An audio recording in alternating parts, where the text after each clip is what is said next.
नमस्कार. आज 17 एप्रिल 2026 वार आहे शुक्रवार. लोकसत्ता आणि द हिंदू वृत्तपत्र विश्लेषणमध्ये आपलं स्वागत आहे.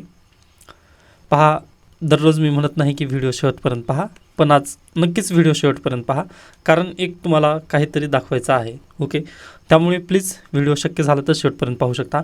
त्यानंतर आजचं वृत्तपत्र विश्लेषण. लोकसभेत विरोधकांची भूमिका, विधेयकावर मतदान. आज दुपारी 4 वाजता मतदान होईल. त्यानंतर आरक्षणाला पाठिंबा, फेररचनेला मात्र विरोध.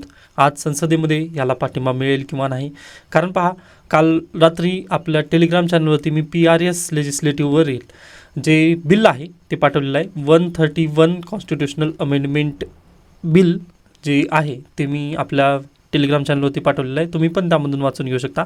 आता कालच्या लेक्चरमध्ये आपण याला नक्कीच सिरियस इश्यू डिस्कस केलेला आहे, पण त्याला आणखीन एक थोडंसं जर महत्त्वाचं सांगायचं म्हटलं तर पहा, आपल्याकडे लोकसभेच्या 850 जागा वाढणार आहेत, बरोबर. पण राज्यसभेचं काय? राज्यसभेच्या आहेत तेवढ्याच आहेत ना. मग आता पहा, आज घडीला आपल्या राज्यसभेमध्ये किती जागा आहेत तर 250 आहेत. व हा आपला आहे प्यारा भारत. प्यारा भारतमध्ये पहा, 77% जे जागा आहेत त्या नॉर्थ स्टेट्सच्या वाढणार आहेत व 33% ज्या जागा आहेत त्या साऊथ स्टेटच्या वाढणार आहेत. जास्त राज्यसभेमध्ये पण जागा कुणाला मिळतील? नॉर्थन स्टेटला मिळतील व जे साऊथर्न स्टेट आहेत त्यांना कमी रिप्रेझेंटेशन मिळेल.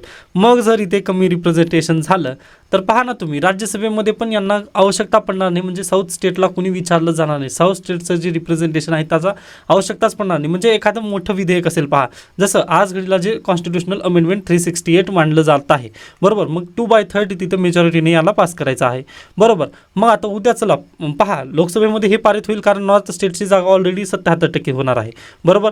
इथला काही इश्यू नाही. पण हेच जर तुम्ही राज्यसभेमध्ये पाहिलात तर राज्यसभेमध्ये पण तसंच होईल. 250 पैकी जे 200 खासदार असतील ना ते कुठून येतील? नॉर्थ स्टेट्समधून.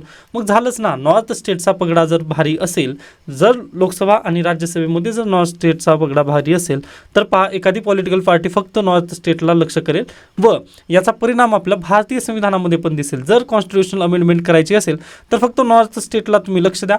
तेथील जर खासदारांनी यस म्हटलं ना तर यस, साऊथ स्टेटला कोणीही विचारलं जाणार नाही. डायरेक्टली तिथं 368 नुसार कॉन्स्टिट्युशनल अमेंडमेंट केली जाऊ शकते. आपल्या भारतीय संविधानामध्ये आता 106व्या घटनादुरुस्तीनुसार 33% महिलांना आरक्षण प्राप्त झालेलं आहे. फक्त त्याचं इम्प्लिमेंटेशन बाकी आहे. महिलांना आता आरक्षण नाही असं नाही आहे. भारतीय संविधानामध्ये महिलांना ऑलरेडी आरक्षण आहे. त्याच्यानंतर सर्व्हिस सेक्टरमध्ये आरक्षण आहे का? तर बिलकुल यस. 15 आर्टिकल आणि 16 आर्टिकल यानुसार महिलांना ऑलरेडी आरक्षण आहे. आरक्षण नाही यातला भाग नाही आहे, आरक्षण ऑलरेडी आहे. फक्त विरोध कशाला आहे तर डिलिमिटेशनला आहे. डिलिमिटेशन पहा, नारी शक्ती वंदन विधेयक याच्या मागे लपून पुढे आलेला तो प्रोसिजर आहे. मग याला नक्कीच विरोध आहे. आता आपण ट्रान्झिशन फेजमध्ये आहोत, आपल्याला काही लक्षात येत नाही आहे, परंतु ज्यावेळेस तुम्ही 20 ते 30 वर्षानंतर पाठीमागं फिरून पाहाल ना त्यावेळेस आपल्याला लक्षात येईल की बाबा हे कुठेतरी चुकीचं झालेलं होतं म्हणून. ओके, व सुप्रीम कोर्टाने पण पहा एडीएम जबलपूर केसमध्ये सुप्रीम कोर्टाने मान्य केलं की बा आम्ही चुकीचा निर्णय दिला होता. ओके, मग पहा, ज्यावेळेस आपण पण अगदी तुमचे पण काही चूक होतात. पहा, ज्यावेळेस मी UPSCमध्ये येण्याचा प्रयत्न केला, ओके, म्हणजे मी UPSCमध्ये आलो, परंतु ज्यावेळेस कोचिंग लावायचं नाही किंवा कोचिंग लावली ती योग्य नव्हती, अशा पद्धतीने जो काही निर्णय घेतला त्यावेळेस मला समजलं का की मी ABC या संस्थेकडे कोचिंग लावलेली होती, बरोबर. त्यावेळेस मला ते सर्व चांगलंच वाटायचं. किंवा पहा, आता एका विद्यार्थ्याने मला विचारलं होतं की सर तुमचे ऑप्शनल, तर माझं पहिल्यांदा PSIR होतं पहा, त्याच्यानंतर होतं सोशिओलॉजी, ओके, त्याच्यानंतर अँथ्रोपॉलॉजी, ओके, त्याच्यानंतर हिस्ट्री, म्हणजे घाट का पाणी पी आहे महिने, अशा पद्धतीने आहेत. ऑप्शनल सगळेच मला माहिती आहेत. PSIR, त्यानंतर सोशिओलॉजी, अँथ्रोपॉलॉजी, हिस्ट्री. तुम्ही माझे प्रिव्हियस 2022 मधील व्हिडिओ पहा, त्यामध्ये मी हे स्पष्ट केलं होतं किंवा ऑप्शनल निवडताना कोणती चूक करू नये व ऑप्शनल कशाच्या बेसिसवर तुम्ही निवडा. ओके, म्हणजे अगदी गोष्टी माहिती आहेत. पण ट्रान्झिशन फेजमध्ये असताना मला समजलं होतं का PSIR मध्ये काय चॅलेंजेस आहेत? नाही. ज्यावेळेस मी अभ्यास करायला बसलो त्यावेळेस मला पुन्हा समजलं, मग मी पुन्हा स्किप केला. त्यानंतर सोशिओलॉजीचं पण तसंच आहे, त्यानंतर अँथ्रोपॉलॉजीचं पण तसंच आहे. व पहा, प्रत्येक ह्याची मी कोचिंग केलेली आहे किंवा मी प्रत्येक ऑप्शनला कंप्लीट केलेलं आहे. ओके, त्यामुळे अगदीच पहा, ट्रान्झिशनमध्ये कोणालाही समजत नाही की काय होईल म्हणून. अगदी त्याच धर्तीवर पहा, आता जे केंद्र सरकारने नारी शक्ती वंदन विधेयकच्या पाठीमागून जे बिल आणलेलं आहेत ना ते खूप घातक आहेत आपल्या डेमोक्रेसीसाठी किंवा आपली जी युनिटी आहे आपल्या देशाला बांधून ठेवणारी त्याच्यासाठी. ओके, कारण नॉर्थ स्टेट जर भारी झाले तर साऊथ स्टेटचं काय मग? ओके, म्हणजे आपली ब्युटी कशात आहे किंवा भारत देशाची जी ब्युटी आहे ती फक्त एकसंघ राहण्यामध्ये आहे किंवा युनिटी इन डायव्हर्सिटी यामध्ये ब्युटी आहे. आता अगदीच प्रत्येकाचं मत असतं, पहा तुम्ही पण मत तसं नक्की मांडू शकता, त्याला काही विरोध नाही आहे. तुमचं पण याबद्दल काही मत असेल, हां नक्कीच पहा. आता जर महिला आरक्षण किंवा अगदीच 2029 पासून जर महिलांसाठी आरक्षण जर इथं प्राप्त झालं तर त्याचा फायदा नक्कीच आहे. पहा, वुमन सेंट्रिक विचारधारा किंवा आपलं भारतीय संविधान महिलाद्वारे बनवण्यामध्ये पण त्यांचं खूप योगदान असणार आहे. बरोबर, म्हणजे प्रत्येक गोष्टीमध्ये महिला सेंट्रिक विचार पण तिथं केलं जाऊ शकतं. जसं पहा, आज घडीला अनपार्लिमेंटरी वर्ड्स पार्लिमेंटमध्ये खूप बोलले जातात. जर महिला राजकारणी जर संसदेमध्ये आल्या तर काय होईल? पहा, अनपार्लिमेंटरी वर्ड्सची संख्या तिथं नक्कीच कमी होईल व शांतपणे किंवा शांत पद्धतीने विचारपूर्वक निर्णय तिथं नक्कीच घेतले जातील. ओके, त्यामुळे माझं पण सहमती नक्कीच आहे की महिलांना आपण पार्लिमेंटमध्ये स्थान देणं खूप गरजेचं आहे. किंवा धाराशिवचं तुम्ही उदाहरण घेऊ शकता. धाराशिव जिल्हा परिषदेच्या अध्यक्ष महिला आहेत. बरोबर, मग त्यांनी निर्णय काय घेतला की आपण धाराशिव जिल्ह्यामध्ये जेवढे काही गाव आहेत तिथे 7 ते रात्री 9 पर्यंत आपण काय TV बंद करायचा व प्रत्येक अधिकाऱ्याची त्यांनी तिथं नियुक्ती केली व त्यांनी म्हटलं की रात्री 7 ते 9 फक्त विद्यार्थ्यांनी तिथं अभ्यास करायला पाहिजे, तिथं TV लावली जाणार नाही. याचं तुम्हाला काय करायचं आहे, तिथं पाहायचं आहे. तुम्ही ते पाहायचं आहे. त्याच्यानंतर डिजिटल डिटॉक्स, तिथं मोबाईल कोणीही वापरणार नाही 7 ते 9 दरम्यान, असं महिलांनीच हा निर्णय घेतला. परंतु पुरुषांनी अशा पद्धतीने निर्णय वगैरे घेत नाहीत. ओके, मग ह्यासाठीच पहा, महिलांना तुम्ही शक्ती देऊन पहा ना. त्याच्यानंतर आणखीन एक, आता 2011ची ही आकडेवारी, इथं 2011च्या आकडेवारीनुसार हे डिलिमिटेशन होणार आहे. बरोबर, मग आता पहा 2011 ते 26 पर्यंत, म्हणजे कालच्या लोकसत्तामध्ये म्हटलं होतं पहा की 5वीचं मार्क मेमो दाखवून तुम्ही डायरेक्टली 11वीला प्रवेश देत आहात. अगदी तशा पद्धतीने पहा, आता SC ST OBC या सगळ्यांची संख्या वाढलेली नक्की असणार आहे. किंवा एखाद्या प्रदेशाची लोकसंख्या कमी तरी झालेली असेल, किंवा एखाद्या SC ST किंवा OBC यांपैकी कोणाची तरी संख्या इथं वाढली असेल किंवा कोणाची तरी संख्या इथं कमी झाली असेल. मग पहा 2011 ते 2026च्या रिप्रेझेंटेशनमध्ये तफावत नक्की असणार आहे. मग पहा, जर त्यांची रिप्रेझेंटेशन किंवा त्यांची संख्या जर कमी झाली असेल तर आपण त्यांना आरक्षण देत असं तर ते चुकीचं आहे ना. किंवा त्या विशिष्ट प्रवर्गावरती आपण अन्याय करत नाही का? मग तर बिलकुल अन्याय करत आहोत. मग यासाठी पहा, लेटेस्ट आकडेवारीनुसार ही डिलिमिटेशन होणं काळाची गरज आहे. पण पाहूयात आता केंद्र सरकार काय करेल किंवा विरोधक यामध्ये काय करतील. त्याच्यानंतर पुढे जाऊयात. आता नेक्स्ट आहे पहा, चीन भारताचा सर्वात मोठा व्यापारी भागीदार, अमेरिकेला मागे सारत व्यापारात वाढ चायनासोबत आपली झालेली आहे. त्यानंतर पहा, अमेरिकेसोबत व्यापार कमी कशामुळे झाला तर नक्कीच 50% त्यांनी टॅरिफ लावले होते आपल्यावर डोनाल्ड ट्रम्प यांनी. त्यामुळे अगदीच चायनासोबतचा व्यापार जो आहे तो खूप वाढलेला आहे. $15,110 कोटी भारत चीन द्विपक्षीय व्यापार झालेला आहे. $1,947 कोटी भारताची चीनला होणारी निर्यात आहे आणि 13,163 कोटी आयात आपण केलेली आहे. म्हणजे तफावत तुम्ही पाहू शकता. अगदी 2,000 कोटी आपण निर्यात केलेले आहे चायनाला, पण त्यांच्यापासून आपण 13,000 कोटी आयात केलेले आहेत. म्हणजे खूप मोठी ही तफावत आहे चायनासोबत आणि इंडियासोबत. जर तुम्ही पाहिलात, मग आपण डायरेक्टली म्हणू शकत नाही की मेड इन चायनाला आपण बॉयकॉट करा, किंवा अगदी एखादी ॲप्लिकेशन उडवलं म्हणजे आपण डायरेक्टली चायनाला बॉयकॉट करू शकत नाही. कारण प्रत्येक गोष्टसाठी आपण चायनावरती डिपेंडेंट आहोत. ओके, हे आपल्याला मान्य करावं लागेल. त्याच्यानंतर आता थोडंसं पहा, अन्य दुसऱ्या न्यूजला आपण थोडंसं स्टॉप करून, एका विद्यार्थ्याने मला कमेंट करून विचारलेलं होतं की सर, आपण जे करत आहोत लोकसत्ता, किंवा फक्त जर तुम्ही लोकसत्ता वाचला तर त्यामधून UPSCला मदत होते का, किंवा MPSCला ॲन्सर रायटिंगमध्ये मदत होते का, असा त्यांचा बेसिकली प्रश्न होता. व मला तो प्रश्न खूप आवडला. पहा, तर नक्कीच त्या प्रश्नाचं मी उत्तर देण्याचा प्रयत्न करत आहे. त्यामुळेच मी म्हटलं होतं की व्हिडिओ शेवटपर्यंत पहा. तर पहा, हा कधीचा पेपर आहे? UPSC 2025चा पेपर आहे. बरोबर, मेन्स पेपर आहे. मग आता यामध्ये हे RPA 1951चा जनप्रतिनिधी अधिनियम याबद्दल हा प्रश्न विचारलेला होता. पण आता हा थोडासा खूपच पुढे गेला. पण पहा तुम्ही, हे जम्मू काश्मीरवर discuss the nature of Jammu Kashmir legislative assembly after the Jammu Kashmir reorganisation act of 2019, briefly describe the powers and functions of the assembly of the union territory Jammu Kashmir. हा प्रश्न पहा, हा करंट अफेअर्समधला प्रश्न होता. का करंट अफेअर्समधला प्रश्न होता? कारण लास्ट इयरला जम्मू काश्मीरमध्ये इलेक्शन झाले. ओके, व त्यावेळेस मी थोडक्यातच हा प्रश्न सांगितलेला होता, किंवा थोडक्यातच हा एडिटोरियल मी डिस्कस केलेला होता. मला आठवत आहे, किंवा मी ज्यावेळेसच पेपर पाहिला होता ना त्यावेळेस मी उड्या मारलं होतं, त्यामुळे मला हा आठवतोय प्रश्न. त्याच्यानंतर पुढे चला, नेक्स्ट पहा तुम्ही, constitutional morality is the fulcrum which act as an essential check upon the high functionaries and citizen alike. In the view of the above observation of the Supreme Court, explain the concept of constitutional morality and its application to ensure balance between judicial independence and judicial accountability. व काल परवाच्या पण लेक्चरमध्ये मी constitutional मोरॅलिटीबद्दल बोलत होतो व social morality या दोनबद्दल बोलत होतो. कोणती केस होती ती? तर अगदीच पहा, सध्याला चालू आहे सबरीमाला केस, म्हणजे ज्या दिवशी जस्टिस सूर्यकांत यांनी म्हटलं होतं की सबरीमाला केसचं रिव्ह्यू पिटिशन जे आहे ते आम्ही परत एकदा रिओपन करणार आहोत, त्या दिवशी मी सांगितलं होतं की टेम्पल आणि कॉन्स्टिट्यूशन यामध्ये काय फरक आहे, किंवा सोशल मोरॅलिटी आणि कॉन्स्टिट्यूशनल मोरॅलिटीला कशा पद्धतीने इथं आता टॅकल केलं जाणार आहे हे मी सांगितलं होतं. व इथं पण काय विचारलं, balance between judicial independence and judicial accountability.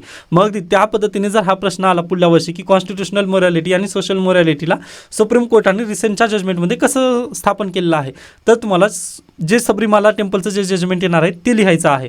बरोबर, म्हणजे अगदी लोकसत्तामधून होतं किंवा नाही आता हे तुम्ही ठरवायचं आहे. बरोबर, पण मी सांगण्याचा नक्कीच प्रयत्न केला की कॉन्स्टिट्यूशनल मोरॅलिटी आणि सोशल मोरॅलिटी याबद्दल पण आपण चर्चा केलेली आहे. ओके, व पहा लास्ट इयरला पण आपण डिस्कस केलं असेल, परंतु लास्ट इयरला मी डिस्कंटिन्यू होतो, याबद्दल मी माफी नक्की मागत आहे. पहा तुम्ही पण पाहू शकला माझे जे लास्ट इयरचे जे न्यूजपेपरचे जे व्हिडिओ होते ते नक्कीच 1-2 महिने कंटिन्यू व्हायचे व थोडंसं तिथं डिस्कंटिन्यू असायची, परंतु मी डेली लोकसत्ता वगैरे नक्की वाचलेलं आहे. म्हणजे माझं जर तुम्ही लॅपटॉप पाहिला तर त्यामध्ये पूर्णतः ई वेस्ट आहे. ई वेस्ट म्हणजे ई वेस्ट कशा पद्धतीने, जसं रद्दी असते, आता तुम्ही डेली न्यूजपेपर वाचता व त्याला फेकून देता किंवा म्हणजे त्याला रद्दी म्हणून त्याला बाजूला ठेवता, अगदी तशा पद्धतीने माझ्याजवळ पहा 2022 म्हणजे आपण ज्या दिवशीपासून याला ॲनालिसिस केलं त्या दिवशीपासून लॅपटॉपमध्ये ती रद्दी तशाच पद्धतीने हार्ड डिस्क माझे भरून गेलेले आहेत. ओके, पण ते मी डेली वाचलेलेच आहेत, किंवा मी ज्यावेळेस UPSC करत होतो त्यावेळेस मी सेव्ह करायचं आणि फक्त मी वाचून पुढे जायचं, पण हे माझ्याजवळ सेव्ह आहेत 2022 पासूनचे. ओके, मग अगदी पहा लास्ट इयरला डिस्कंटिन्यू असल्यामुळे मी हे सांगू शकत नाही किंवा मी क्लेम करू शकत नाही की मी हे शिकवलं तुम्हाला, परंतु ह्या वर्षी मी हा पॉईंट नक्की शिकवलेला आहे, कॉन्स्टिट्यूशनल मोरॅलिटी आणि सोशल मोरॅलिटी. जर ह्या वर्षी UPSCने विचारला तर मी त्यावरती नक्की क्लेम करेल पहा की मी हे शिकवलेलं आहे. पण प्रॉब्लेम कसा आहे पहा, आपल्याजवळ नोट्स वगैरे नव्हते त्यापूर्वी, त्यामुळे मी सांगितलं नाही किंवा मी असं क्लेम करत चाललं नाही की पुढे मी हे शिकवलेलं आहे. ओके, परंतु पहा ज्यावेळेस तुम्ही लक्ष्मीकांत वाचताना त्यावेळेस कॉन्स्टिट्यूशनल मोरॅलिटी तिथंच नसते. त्यानंतर हे कुण्याही पुस्तकामध्ये वगैरे तुम्हाला मिळणार नाही की कॉन्स्टिट्यूशनल मोरॅलिटी म्हणजे काय, किंवा आणखीन 1-2 प्रश्न पाहूयात आपण, त्यामध्ये तुम्हाला लक्षात येईल की बुकमधून हे होतं का. ओके, ते लगेच तुमच्या डोळ्यावरचा जो पडदा असतो की बुकमधूनच ही तयारी होते ते लवकर मी काढण्याचा प्रयत्न करेन. त्यानंतर पुढे चला. त्यानंतर हा प्रश्न तुम्ही पाहू शकता पहा, the National Commission for Protection of Child Rights has to address the challenges faced by children in digital era, examine the existing policies and suggest measures the commission can initiate to tackle the issue. मग ह्याच अशा संदर्भाचा प्रश्न यावर्षी पण विचारला जाऊ शकतो ना चिल्ड्रनबद्दलचा, किंवा कर्नाटक सरकारने काय केलेला आहे, कायदा केलेला आहे. त्यानंतर आंध्र प्रदेश सरकार पण कायदा करणार आहे की डिजिटल डिटॉक्स तुम्हाला व्हायचा आहे, तुम्हाला मोबाईल फोन वगैरे यूज करायचा नाही. परंतु CBSE काय म्हणते की तुम्हाला 3रीच्या विद्यार्थ्यापासून तुम्हाला काय आर्टिफिशियल इंटेलिजन्स तिथं शिकवलं जाणार आहे. मग ह्या पॅराडॉक्समध्ये UPSC प्रश्न नक्कीच विचारू शकते की जे चिल्ड्रन्सचे अधिकार आहेत किंवा मोबाईल फोन त्यांनी यूज करावा किंवा नाही, किंवा डिजिटल इरामधील चिल्ड्रनच्या समस्या, असा जर प्रश्न आला तर तुम्ही लिहू शकाल का नाही, मग तर नक्की लिहू शकाल ना. मग लोकसत्ता आणि द हिंदूमधून तुमची तयारी होते का नाही ते तुम्ही नक्कीच ठरवू शकता. त्याच्यानंतर पुढे नाही, हां इथपर्यंत झालं. हे GS2चं आपण डिस्कशन पाहिलं पहा. त्याच्यानंतर येतं GS1मध्ये एकच मिनिट परत एकदा आपण पाहूयात. हे पहा 2025च मी पेपर काढलेला आहे. आता तुम्ही पूर्वीचे पण ॲनालिसिस नक्की करू शकता. आता हे थोडंसं तुम्हाला सिलेबसचा पार्ट आहे, अकबर वगैरे. त्याच्यानंतर आर्ट अँड कल्चरबद्दल ते आलेलं आहे. नेक्स्ट क्लायमेट चेंज नको, त्याला आपण क्लेम करू नये. पुढे चला. हे पहा solar energy generation, explain the briefly ecological and economic benefit of solar energy generation in India with suitable example. I hope तुम्हाला हे पुस्तकामध्ये न मिळता लोकसत्तामध्ये वगैरे मिळू शकेल, किंवा मग तुम्ही माझी मॅगझिन जर रेफर केलात ना तर त्यामध्ये असे मी दिलेलं आहेत, कारण मला माहिती आहे की प्रश्नाचं स्वरूप वगैरे कशा पद्धतीने येतं. त्यामुळे प्लीज विश्वास ठेवा. त्यानंतर सुनामी काय आहे याला तुम्ही जिओग्राफीमध्ये शिकायचं असतं. ओके, त्याच्यानंतर पुढे डू यू थिंक ग्लोबलायझेशन नाही. त्यानंतर नेक्स्ट आहे पहा फ्रेंच रिव्होल्यूशन, विश्व भंडार. नेक्स्ट आहे स्थानीय GI नाही. चर्चा कीजिए महाद्वीप, मिट्टी. त्यानंतर आधुनिक समाज में स्वास्थ्य संबंधी. हे पहा आपण कालच डिस्कस केला आहे अशा पद्धतीचा प्रश्न. How do you account for the growing fast food industries given that there are the increase health concern in modern society. Illustrate your answer with the Indian experience. आता सेमाग्लुटाईड ही दवाई मार्केटमध्ये आली.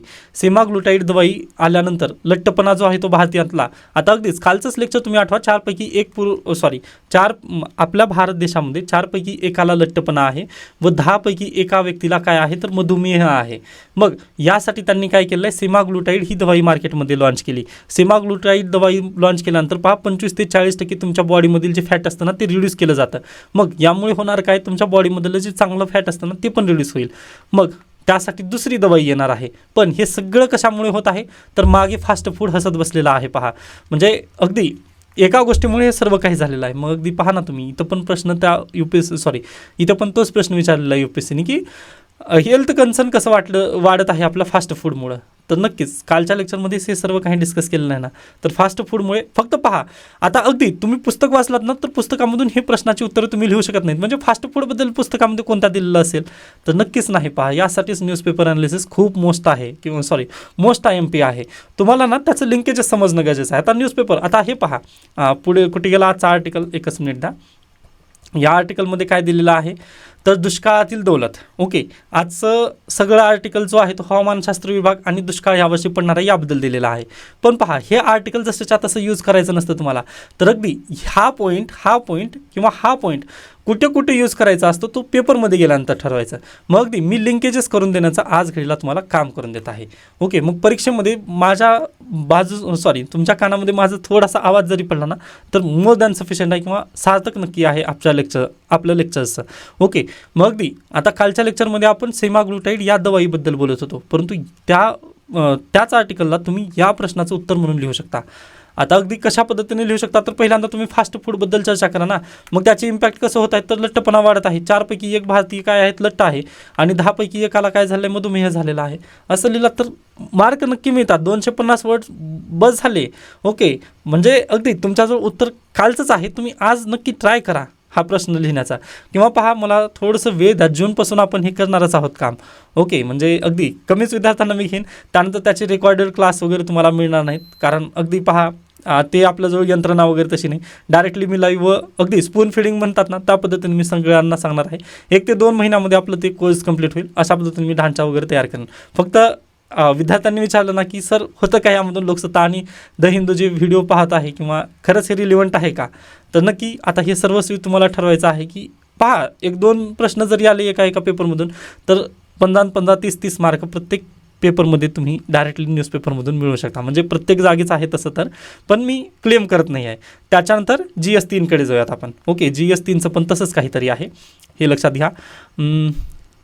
डिस्टिंग ह्युमन डेव्हलपमेंट इंडेक्स अद्याप आलेला नाही आहे, त्यामुळे मी याला क्लेम करत नाही आहे. त्यानंतर Indian economy is moving, trade multiplication. Okay, त्यानंतर भारत किसानोद्वारा फसलो चैन. हो, explain the factors influencing the decision of the farmers on the selection of the high crop value MSP. इथं लिहू शकता का नाही मग तर यस नक्कीच लिहू शकता. 10 मार्क. म्हणजे अगदी क्लेम करत नाही आहे, परंतु थोडंसं तुम्हाला इकॉनॉमी पण तिथं वाचणं अपेक्षितच आहे. Okay, done. म्हणजे हवामान आणि MSP या 2 घटकावरून तुम्ही तिथं उत्तर नक्कीच काढू शकता. त्याच्यानंतर पुढे चला, भारत वर्ष 2047 स्वच्छ प्रौद्योगिकी. हा क्लीन एनर्जीबद्दल बोलत आहे. मग या क्लीन एनर्जीला यावर्षी शांती विधेयक आलेलं आहे, बरोबर. मग शांतीबद्दल प्रश्न विचारला जाऊ शकतो का नाही. शांती ॲक्टबद्दल क्लीन एनर्जीसाठीच आपण केलेलं आहे ना शांती विधेयक, त्याचं स्वरूप. व त्यानंतर आणखीन एक तुम्ही पाहिलात का निगेटिव्ह प्रश्न विचारत नाही आहे UPSC. 2015 पासून ना UPSC एक पण निगेटिव्ह प्रश्न विचारत नाही आहे. ओके, ती एक चांगली गोष्ट आहे. मग अगदी शांती विधेयक यावर्षी विचारला जाऊ शकतो. नेक्स्ट आहे पहा कार्बन कॅप्चर. लास्ट इयरला चर्चेत होतं पहा ते. त्यानंतर सी वॉटर कन्सर्न. ओके, त्यानंतर आतंकवाद. हे पहा 10वा प्रश्न. The Government of India recently stated left wing extremism will be eliminated by 2026. What do you understand by LWE and how are the people affected by it. What measures have been taken by the government to eliminate LWE. 150 words, 10 मार्काचा हा प्रश्न आहे. LWE left wing extremism म्हणजेच काय, नक्षलवाद. आता please तुम्ही माझा नक्षलवादबद्दलचा व्हिडिओ तुम्ही पाहू शकता, त्यामध्ये मी सर्व काही डिस्कस केलेलं आहे. त्या दिवशी मी उपाय पण तुम्हाला सांगितलेले आहेत. आय थिंक या महिन्याच्या मॅगझिनमध्ये आहे किंवा लास्ट महिन्याच्या मॅगझिनमध्ये नक्षलवादबद्दल मी डिटेल डिस्कशन केलेलं आहे. ओके, तुम्ही प्लीज यूट्यूबवरती जाऊन माझं नक्षलवादचं व्हिडिओ पहा आणि हे उत्तर लिहिण्याचा प्रयत्न करा. असं का म्हणत आहे तर 31 मार्च 2026 रोजी नक्षलवाद संपेल असं अमित शहा यांनी पार्लमेंटमध्ये म्हटलेलं होतं. म्हणजे करंट अफेअर्स होता हा प्रश्न, यासाठी हा प्रश्न विचारला गेला. परंतु ह्या प्रश्नाचा आपण नक्कीच चर्चा केली होती यावर्षी किंवा मॅगझिनमध्ये. मी याचे सर्व उपाय पण लिहून दिलेले आहेत. म्हणजे ॲन्सर कसं असायला पाहिजे मी हे सर्व काही लिहून दिलेलं आहे. आता नक्कीच तुम्ही मग कशा पद्धतीने विश्वास ठेवू शकता किंवा नाही हे सर्वस्वी तुमच्यावरती डिपेंडेंट आहे. फक्त तुम्ही प्रिलिम काढून या, बाकी मेन्ससाठी मी नक्कीच तुम्हाला मदत करणार, याबद्दल तर मी शाश्वती देतोय. पहा, ओके. आय होप हे जे सर्व पॉईंट्स आहेत किंवा हे प्रश्न आहेत ते तुम्हाला नक्कीच समजले असतील किंवा मास्तर जे शिकवत आहे ते योग्य आहे. म्हणजे मी याच्यापूर्वी पण म्हटलं आहे, पहा, ट्रस्ट युअर वेपन्स. ओके, जर तुम्ही लढायला जात असाल ना तर तुम्हाला ट्रस्ट ठेवावंच लागेल. अगदी तसंच आहे. त्यानंतर फूड प्रोसेसिंग इंडस्ट्रीज वगैरे इथं दिलेले आहेत. ओके, बाकीचे प्रश्न तुम्ही पाहून घेऊ शकता. त्यामध्ये मी नक्कीच कुठे ना कुठे तिथं येईलच की अशा पद्धतीने आपण डिस्कशन केलेलंच होतं क्लासमध्ये. कारण पहा, करंट अफेअर्सचं ज्यावेळेस मी लेक्चर घेत असतो त्यावेळेस फक्त आपण GS2ला चर्चा करत नाही तर सगळ्याच GSची मी चर्चा करत असतो. ओके, त्यामुळे अगदी पहा, मी क्लेम करत नाही आहे कारण याच्यापूर्वी मी डिस्कंटिन्यू वगैरे होतो किंवा मी कंटिन्युटी त्यामध्ये राबवलेलं नव्हतं. परंतु अगदी आय थिंक मार्चपासून आपण मॅगझिन पण चालू केलं किंवा नोट्स माझ्याजवळ आहेत, मग त्यामुळे मी नक्की क्लेम करेन की बाबा मी हे प्रश्न शिकवलेला होता. ओके, पण ठीक आहे, काळजी नका करू. तुम्ही फक्त ट्रस्ट ठेवा. बाकी जर तुम्हाला काही सजेशन असतील तर तुम्ही नक्की मला सांगू शकता. आपण त्यामध्ये नक्कीच सुझावानुसार वगैरे बदल करूयात. ओके, त्याच्यानंतर आता हा आर्टिकल आपण पाहूयात, दुष्काळातील दौलत. पहा, हा पण आर्टिकल जास्त काही यामध्ये दम नाही आहे, परंतु थोडक्यात सांगण्याचा प्रयत्न एवढाच आहे की हवामानशास्त्र विभाग सरकारी आणि स्कायमेट ही जी खाजगी संस्था आहे या दोघांनी पण आता वर्तवण्यात सांगितलेलं आहे की बाबा 92%च यावर्षी पाऊस पडणार आहे. मग 92% पाऊस म्हटल्यानंतर हा जो पाऊस आहे तो सगळ्यात कमी पाऊस म्हणजे मागच्या 3 दशकामधून आहे. यामुळे आता आपलं उपाययोजना करणं गरजेचं आहे. पहा, कारण पाण्याची जी समस्या आहे ती नक्कीच दिवसेंदिवस वाढणार आहे. पण तुम्हाला पण माहिती आहे, सरकारला ज्या वेळेस शेतकऱ्यांची समस्या तिथं निर्माण होते त्यावेळेस प्रतिबंधात्मक उपाय कधीही केले जात नाहीत. म्हणजे शेतकऱ्यांना समस्या जाऊ नये यासाठी कधीही सरकार प्रयत्न करत नाही, पण त्याच्यानंतर नक्कीच प्रयत्न केले जातील. का तर तिथं फोटोशूट वगैरे केलं जातं. मग यासाठी इथे लेखकांनी तेच म्हटले आहेत की याच्यापूर्वीच आज घडीला आपला अजेंडा पाहिजे एन्व्हायरमेंटबद्दलचा, परंतु निवडणुकीमध्ये तो अजेंडा दिसणार नाही. का दिसणार नाही तर त्यामुळे इलेक्शनमध्ये व्होट बटवता येत नाहीत किंवा यामधून व्होट पडत नाहीत. मग यासाठी पहा, आपल्याला याला सामोरं जावंच लागेल. क्लायमेट चेंजमुळे हे सर्व काही होत आहे. तर भारत सरकारने किंवा सगळं ग्लोबल जे देश आहेत त्या सर्वांनी इथं प्रयत्न करणं गरजेचे होते, परंतु आपण ते केलं नाही. त्यामुळे यावर्षी दुष्काळ नक्कीच पडेल. 92% म्हटलात तर हे सर्वात कमी आहे. मग जे धरणं आहेत ती कोरडी पडतील. धरणं कोरडं पडले म्हटलं की पहा, धरणासोबतच आपलं जे कृषी आहे ते कोरडं पडेल. मग यासाठी पहा, आपला पेयजलासाठी पण आपण मरमर होऊ शकते तिथं ग्रामीण भागामध्ये किंवा जे मोठे शहर आहे तिथं पण टँकरने पाणी पुरवठा करावा लागेल. मग हे सर्व उपाययोजना आपण आतापासून करणं गरजेचं आहे. आणि आता पहा, ज्या दिवशी आपल्याला तहान लागेल त्या दिवशी आपण विहीर खोदल्यासारखं इथं काम सरकार करेल, हेच इथं लेखक बेसिकली म्हणत आहेत. पण पहा, सरकारला आज घडीला फोटोशूट जास्त पसंत असतं. मग यासाठी ही उपाययोजना होणार नाहीत हे आपल्याला नक्की सांगता येतं. ओके, आता यावरून प्रश्न कसा बनेल तर नक्कीच न्यूज इन प्रोसेस आहे. पहा, यामध्ये काही उपाय वगैरे त्यांनी केले नाहीत, फक्त इथं टीकास्त्र आहे. त्यामुळे मी आणखीन एक गोष्ट सांगत आहे पहा तुम्हाला की स्वतःहून रिसर्च वगैरे कधीही करत बसू नका. कारण तुम्ही जर रिसर्च करत बसलात ना तर तुम्हाला वापस यायचं कुठून हे समजणार नाही. त्यामुळे निश्चिंत राहा. आपलं हे सर्व काम जे आहे तर द हिंदू त्यानंतर लोकसत्ता हे सर्व वृत्तपत्र करून देतात व मी स्वतः तेच काम करत आहे ना तुम्हाला. म्हणजे आपली मॅगझिन तुम्ही पहा ना, त्यामध्ये अगदी जे लोकसत्ता आणि द हिंदू जे आर्टिकल असतात ना ते सामान्य नागरिकांसाठी असतात, पण UPSC आणि MPSCला जे काही महत्त्वाचं आहे तेच मी आपल्या मॅगझिनमध्ये टाकण्याचा प्रयत्न करतो आहे. त्यामुळे प्लीज ट्रस्ट ठेवा. तुम्हाला मी ॲन्सर किंवा हे प्रश्न दाखवलेले आहेत की अशा पद्धतीने UPSC प्रश्न विचारते, मग नक्कीच विश्वास तुम्ही ठेवू शकता. त्यानंतर युद्धाची काळी किनार, महामार्गासह रस्त्याच्या कामांनाही ब्रेक. तर पहा, बिटुमिन हे जे आहे ते आपण डांबरमध्ये वापरतो. व बिटुमिन कुठून प्राप्त होतं आपल्याला तर अगदीच पहा, जे क्रूड ऑइल असतं, क्रूड ऑइलला प्रोसेस केल्यानंतर जे वेस्ट प्रोडक्ट म्हणून बिटुमिन असतं ते वापरलं जातं, ते बाहेर येतं. मग बिटुमिनचा वापर आपण डांबरसाठी करतो. ओके, मग बिटुमिन. ओके, मग हे डांबर कुठं वापरलं जातं तर रस्ते कामांसाठी. मग सध्याला झालं काय पहा, तर आपण याच्यापूर्वी ना आपलं जे क्रूड ऑइल आहे त्या क्रूड ऑइलचा आपण दुसऱ्याच गोष्टींसाठी जसं प्लास्टिकसाठी वगैरे वापर करतो. आपल्या क्रूड ऑइलचं जे वेस्ट आहे ना ते आपण प्लास्टिकसाठी. मग बिटुमिन आपण काय करतो, डायरेक्टली मिडल ईस्टमधूनच आयात करतो. ओके, सौदी अरेबियामधूनच आपण काय करतो पहा, बिटुमिन आयात करतो. मग बिटुमिन आता यावर्षी मिळत नाही आहे का, तर स्टेट ऑफ हॉर्मोज बंद आहे, त्यानंतर जी रिफायनरीज बंद आहेत, कतार त्यानंतर सौदी अरेबिया यांच्या रिफायनरी बंद आहेत, त्यामुळे बिटुमिन आपल्याला मिळत नाही आहे. मग बिटुमिन मिळत नाही आहे त्यामुळे जी आपली रस्त्याची कामं आहेत ना ती रुकलेली आहेत. ओके, मग यामुळे लेखक म्हणत आहेत की रस्त्यांच्या कामांनाही ते ब्रेक लागलेला आहे व बिटुमिन आपल्याला प्राप्त जरी होत असलं पहा दुसऱ्या देशांपासून, तर त्याच्या प्राईस वाढलेल्या आहेत. त्यामुळे रस्त्यांची जी कामं होणार आहेत त्यामध्ये पण किमती तिथं नक्कीच वाढतील. ओके, मग याला उपाययोजना काय, तर अगदीच ज्या पद्धतीने पेट्रोलियम प्रोडक्ट्सच्या आपल्याकडे रिझर्व्ह आहेत ना तशा पद्धतीने रिझर्व्हायर आपल्या देशामध्ये करणं गरजेचं आहे असं इथं लेखक म्हणत आहेत. यासोबतच ज्या इंडियन क्रूड ऑइल रिफायनरीज आहेत त्यांनी पण बिटुमिनला प्राधान्य द्यावं व बिटुमिन आता त्यांनी पण तयार करावं असं लेखकांचं इथं बेसिकली म्हणणं आलं व हेच आपण पण सजेशन नक्की देऊ शकतो. पहा डन. आता थोडक्यात हा प्रश्न विचारला जाईल. पहा 10 मार्कासाठी याच्यात जास्त हे करायचं नाही आहे तुम्हाला. Okay done. त्याच्यानंतर नेक्स्ट आहे पहा इथे घटक संस्था अन्न सुरक्षा आणि सार्वजनिक वितरण प्रणालीबद्दल आर्टिकल आला आहे, पण यामध्ये जास्त काही दम नाही आहे. तर प्रक्रिया आणि कार्य हेच लक्षात घ्या. शेतकरी काय करतं पहा, शेतकरी अन्नधान्य पिकवतं व तो मार्केटमध्ये घेऊन जातो. ओके, मग तेथून केंद्र सरकार धान्याची खरेदी करतं पहा MSPवर. ओके, किमान आधारभूत किंमत यावरती केंद्र सरकार आणि राज्य सरकार खरेदी करतात. बाकी जर तुम्ही खाजगी विपणन संस्था पाहिलात तर त्या MSPवर खरेदी करत नाहीत व MSP याच्या पूर्वीच्या लेक्चर्समध्ये आपली ऑलरेडी झालेली आहे व धान्य विक्री शेतकऱ्याकडून केली जाते. नेक्स्ट पहा भारतीय अन्न महामंडळ. तर MSPवरती सेंट्रल गव्हर्नमेंटनी किंवा FCIने जे काही अन्न जे खरेदी केलं होतं त्याची साठवण करणे, केंद्रीय वितरण दरांनी राज्यांना धान्य वितरण करणे आणि वाहतूक करणे ही FCIचं काम असतं. मग केंद्र सरकारचं काम काय असतं, तर वितरण दराचे निर्धारण केंद्र सरकारकडून केलं जातं. तर राज्य सरकारचे काम काय असतं, तर रास्त भाव दुकानांना धान्य वितरण करणं हे राज्य सरकारचं काम आणि रास्त भाव दुकाने तर राज्य शासनाने ठरवलेल्या दराने धान्य विक्री करणं हे रास्त भाव दुकानांचं काम असतं, म्हणजे रेशनच्या दुकानांचं हे काम असतं. तर अशा पद्धतीने हे PDS काम करते. ओके, याचं PDSचं तुम्ही जास्त करून कुठे पाहता बा, फूड प्रोसेसिंग इंडस्ट्रीज आणि GS3 मध्ये याचं जास्त रिलेव्हन्स आहे. ओके, हा आर्टिकल थोडक्यात समजून घ्या. नेक्स्ट आहे पहा तडीपार नावाची प्रतिबंधक कारवाई. आता ही बेसिकली होते काय, तर महाराष्ट्र पोलीस कायदा 1951 कलम 55, 56 आणि 57 अनुसार ही कारवाई केली जाते.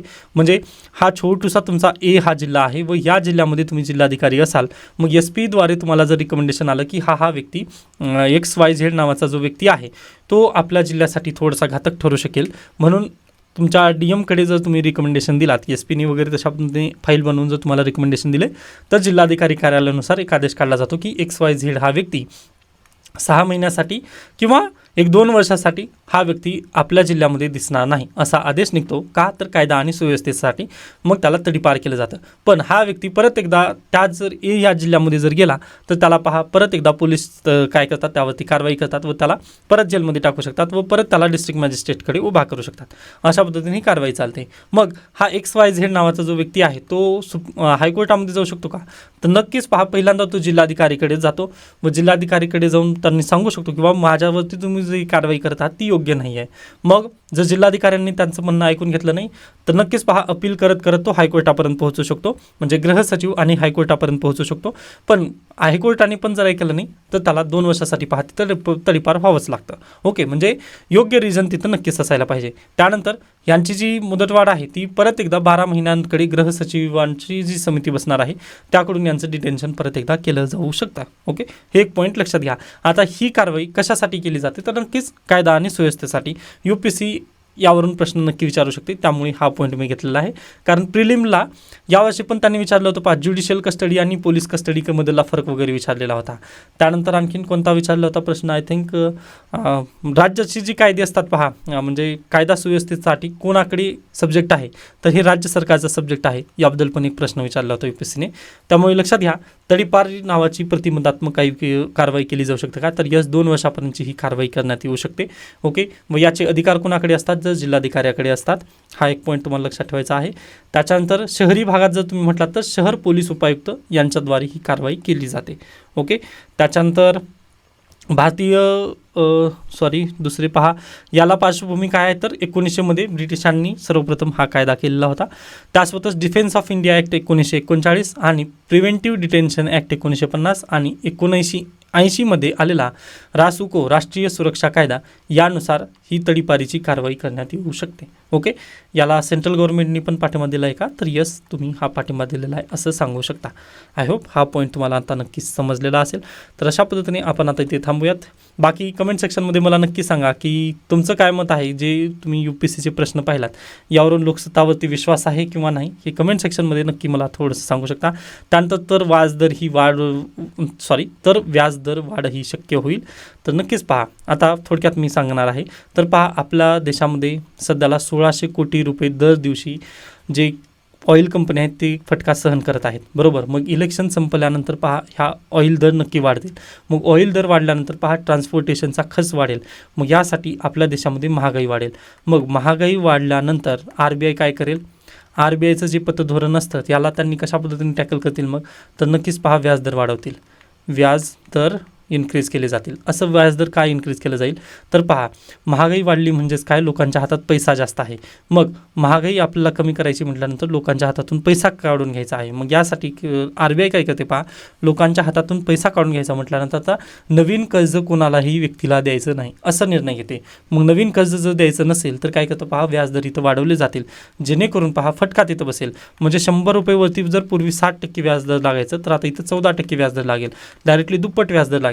यामुळे काय होईल, पहा, पूर्वी 100 रुपये मागे तुम्ही 107 रुपये देतात ना, तर आता 114 रुपये तिथं द्याल.